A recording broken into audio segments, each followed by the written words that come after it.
कितने लोग तो ऐसा समझने लगे हैं एकादशी आती है तो उनको ऐसा लगता है दिवाली ही फिर से मिलने के लिए आ जाइए। एकादशी की दिवाली है। एकादशी के दिन अतिशय भूख लगे, एक बार दो बार दूध पियो, 2-3 केला खाओ। दूध और फल के ऊपर जो एकादशी करता है उसको एकादशी का पुण्य मिलता है। आलू जो खाता है उसको पुण्य नहीं मिलता। दाल भात खाने वाले को पाप लगता है, उसको पाप नहीं लगता। एकादशी में श्रद्धा रखो। एकादशी करने से पाप का नाश होता है। एकादशी का व्रत करने से रोग का नाश होता है। एकादशी का व्रत बराबर करने से तन और मन की शुद्धि होती है। एकादशी का व्रत करने से परमात्मा प्रसन्न होते हैं। अब एकादशी आने वाली है, याद रखना, एकादशी का व्रत बराबर करो। जिसको एकादशी का व्रत करना नहीं है वो भागवत की कथा सुनने के लिए जावे नहीं। कथा में सुनने के बाद भी न करे, उसको बहुत मार पड़ेगा। नास्तिक को भगवान सजा तो करते हैं।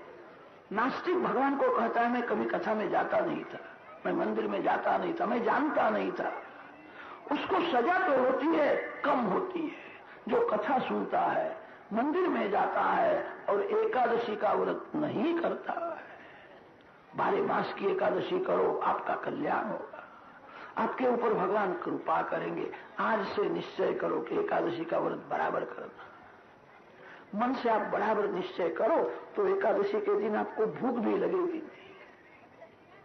जो निश्चय नहीं करता उसको एकादशी के दिन सवेरे ही भूख लगती है। अब मैं साबूदाना खाऊं कि सूरन खाऊं, क्या खाऊंगा? एकादशी के दिन खाने का विचार मन में आवे नहीं। भक्ति में जिसको आनंद आता है उसकी भूख प्यास कम हो जाती है, ऐसा भागवत में लिखा है। जिसको भक्ति रस मिलता है, भगवान के आनंद में जो तन्मय रहता है, उसकी भूख कम हो जाती है, उसको प्यास भी ज्यादा नहीं लगती है। निश्चय करो एकादशी का व्रत करना है, आपका कल्याण होगा।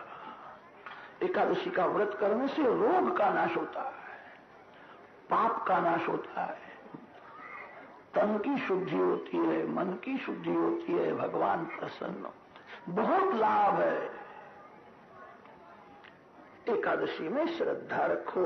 शास्त्रों में तो ऐसा लिखा है, एकादशी के दिन आपके घर में कोई संबंधी आए हो और वो कहे कि मैं एकादशी नहीं करता, उनको हाथ जोड़ करके समझाना, मेरे घर में आए हो तो एकादशी करनी ही पड़ेगी। कदाच उसको बुरा लगे तो वो पूजा फिर से आपके घर में कभी आवेगी नहीं। वो क्या करेगा? एकादशी के दिन अन्नदान करना महापाप है। अन्न में सभी प्रकार के पाप आकर के रहते, व्यभिचार का पाप, ब्रह्म हत्या का पाप, चोरी का पाप। जो अन्न खाता है और दूसरे को जो खिलाता है, दोनों को पाप लगता है। एकादशी के दिन भिखारी को भी फलाहार करे, अन्न देना नहीं। एकादशी समान श्रेष्ठ कोई व्रत नहीं है।